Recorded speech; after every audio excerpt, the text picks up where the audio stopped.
morning, people of the Firewood. It's another beautiful day today. Right now it's about 24 degrees. It's supposed to get to about 40. Not as good as yesterday. Yesterday hit 48, and just a few days before that it was 11 below. So that's like a 60-degree temperature swing, so it feels good. The sun has been out the last couple days, so it's been really nice to work outside. Today it's supposed to cloud over later, but still that's not bad. So here's the pile behind me that I kind of moved some of this stuff up that way, and then this whole row, there was a whole row all the way, a whole trailer load dumped right through here. I threw all that up onto this. I made one big pile and got it so that I can drive around through here again. Now I'm going to put a big tarp over this. And we got really good news this morning. For the last 3 days, they've been predicting 2 days of snow. They said like 4 to 8 inches, more like towards, they said now they're saying 6 to 8. It's supposed to go south of us. So we're only supposed to get a little bit, they said, if any at all. So that is awesome. We don't want any more snow. So I'm on the road again this morning. Gonna go get the very last load. This is definitely the last load from my farmer guy in his sheds there. I mentioned yesterday when I was out there loading wood, he came and said that he had a private stash. He had a pile that's, I'm thinking it might be 5 or 6 face cords, something like that.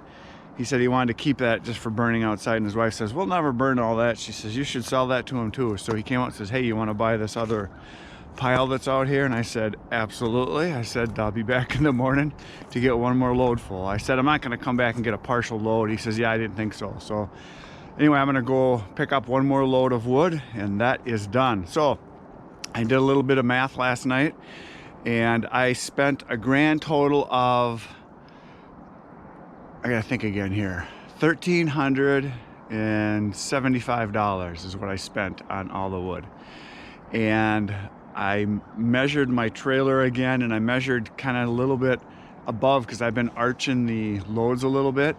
So it's given me another, almost like a half a face cord every single load that I put in there. And he said he was fine with that because I said, I'm loading these kind of high. He says, no problem. He says, just take them. And so I'm actually going to end up with almost 50 face cords from this trip that I've been doing back and forth loading wood. So those 50 face cords, I'm going to sell this stuff for $100 a face cord. So that's $5 grand, and I paid $13.75 for the wood, and my gas is going to be almost exactly, I figured it out last night. I did yesterday when I went. I filled up before I left, filled up when I got back. And I did that. I did 2 trips back and forth, and it was 35 bucks, and I'll end up doing a total of 11 trips. So, but that $35 was 2 trips because I went there twice. So anyway, I figured out my gas is going to be $190. So the $190 plus the $13.75, that puts me somewhere, 1550, somewhere at 1500 something, somewhere in there. And I'll be selling it for $5 grand. So that's going to be my profit for, so 3,500 bucks, something like that. That'll be my profit for the whole job, which is pretty good. And that's basically a week's worth of work. It was 6 hours each day to go there and back, and unload. So 6 hours to do 2 trips each of the days that I went, and then I did other stuff around here too. So anyway, the sun is coming up. It's going to be a beautiful day, so I'm going to hit the road again. Well, I backed into the shed. It took a lot of jockeying to get in here because there's drifts all over up front. I'll show you. I was able to squeeze the trailer into the shed. But there's a big hard drift here, and I tried to swing out, as you can see there, into the drift, but I just couldn't get any traction, even in 4-wheel drive, because it's such a deep drift. But I was able to jockey back and forth and swing around, and eventually I got through the doors. I cleared by about 8 inches on each side. I was able to jockey around, so now I can easily open the gates here and throw wood in. So I was able to get pretty close, but pretty close over on that side on the edge of the truck there. This was all that was left in the other side. I threw that in right away. This little bit here, and then I'll finish the load off with the pile that you see here. So yeah, it's definitely going to be enough. Looks to me like there's some pine in here, but looks like some ash, a little bit of everything. Looks like there's a little bit of some maple too. So anyway, yeah, we're gonna fill her up. So here we go.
It is finished. I just got done packing the load. That's as good as it's gonna get. It's as much as I can fit. And most of what's left is either spruce or there's some willow in here. I kind of picked through. I got all the maple. There was a little bit of some ash. There was some elm. I got all that. So, or there might be a couple pieces in there, but I'm done. Time to hit the road, Jack. All done. See you when we get back. I got back with my load, and it's gonna be put right over here, and then I'm gonna put a tarp over it to keep it dry. And when I pulled in, I had a surprise. I call it the Gomer Pile surprise. For those of you old enough to remember Gomer Pile, remember when on the show he would do the surprise, surprise, surprise. So that's what I got here. I come in and my logger guy didn't even call me. He said when he got some wood that they had in the yard that they could get to that was old barkless oak, he would bring it. Well, I called him as soon as I got back here because I saw it, that he had been here, and he brought me 2 truckloads, and it was dead standing oak, so it's going to be absolutely awesome. A lot of it will be already dry, so I'll separate that as I split it, and I will be able to sell it right away. And he also brought me a partial load, looks like maybe not quite a half a load of locust over here, which is awesome firewood too. The only bad thing about it is the bark comes off. As you can see, there's some of it on the ground there, and then you can see as you cut it, it comes off. But the bark comes off, which is nice once you get it all processed. So I got a lot of work to do. I obviously got to clean this up. I got to cut all this up, split it, stack it. I got to cut all this up. This is a row that's even longer than that row. Cut it, split it, stack it, and I still got that over there to finish. So basically, I don't think I'll be going out in the woods too much in the next month. I'm going to be right here in the wood yard processing wood. I'm going to become the human. Oh, I forgot. I got the cherry down there too that I have to do. So anyway, I'm going to become the human wood processor. I figured it out. I basically have 4 loads to process. Because the one over there, I'm not even halfway through that. Then I had the load of cherry brought, and then behind that there's a bunch of oak was the other half of the load. And I got this locust, and then I got the 2 loads of the barkless oak over here. So scares me just to look at it, but it's good to have it here. And he said he can get me more, so I got to get to work. See you in a bit.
Okay, I just finished unloading the trailer by hand.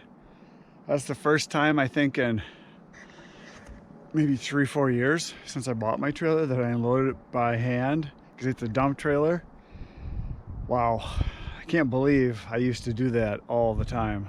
When I first started selling firewood, all I had is a pickup and a little bitty 5x8 utility trailer that had 2 feet sides all the way around, so I could get 2 face cords into the trailer and maybe another half a face cord into the truck, because it was a smaller truck, and that's about all I could haul, and I had to do it all by hand all the time. And so then I bought my dump trailer about 4 years ago now, maybe 5, I don't know, something like that, and I bought a bigger truck, so I haven't had to unload it by hand. And the only reason I unloaded this stuff by hand right here is I wanted to separate it as I went, so I put all the rounds that need to be split kind of right up front here, and I put it in a pile like this, kind of high, kind of all in one area, because I want to be able to throw a tarp on it, because it's all been in the shed for 2 to 3 years, so it's dry, and I don't want it to get wet with rain or wet snow or anything like that, because I want to be able to sell it. And I didn't want to drive back to where I've got my other wood back there, because it's already getting all soupy again, because it's like 36, 37 degrees and the sun's been out, so it's starting to get kind of mushy, and I don't want to tear the heck out of it.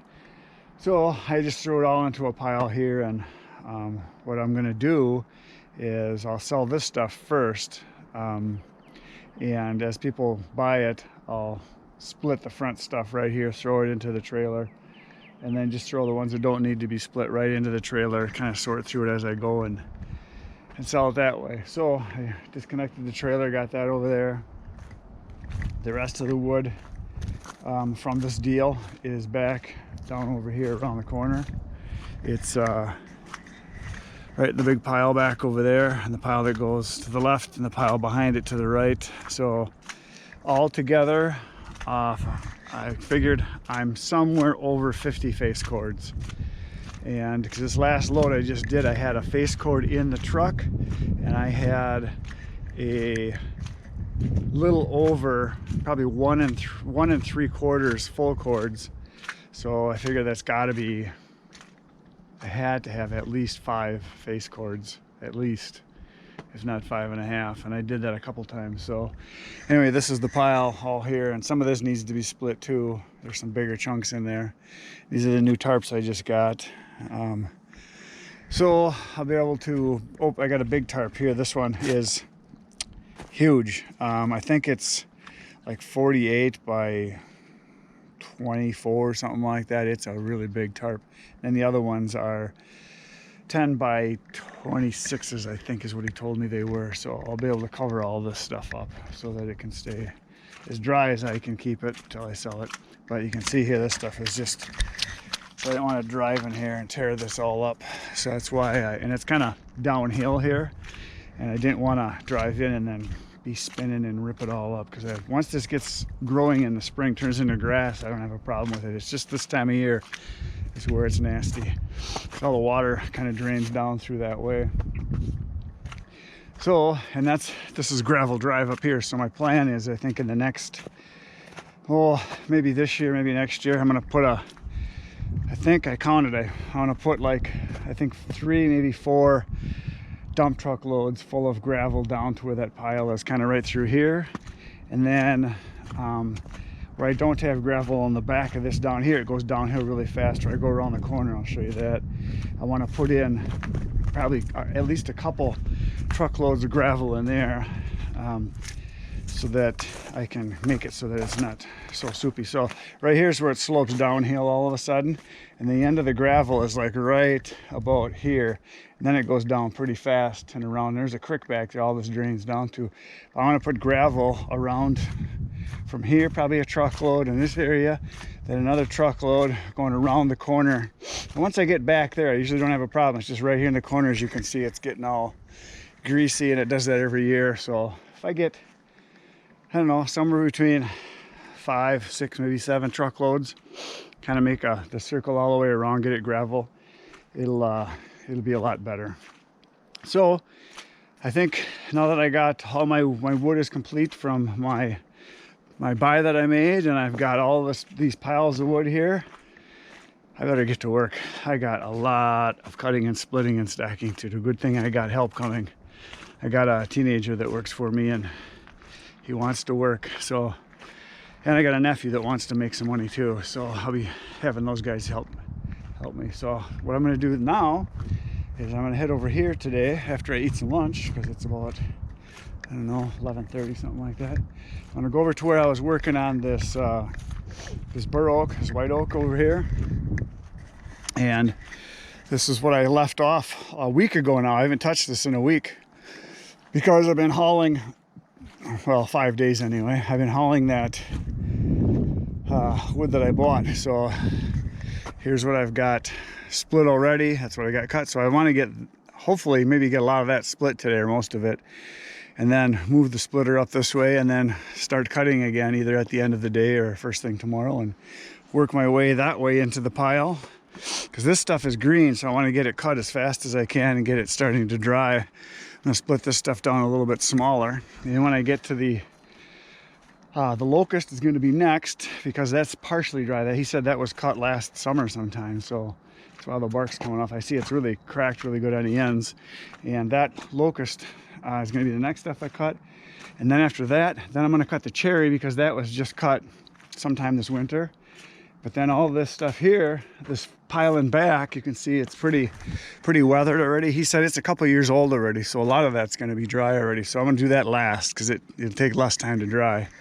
So I'll just kind of work my way into the pile. And hopefully next month, within the next 3-4 weeks, hopefully, my new splitter will be here.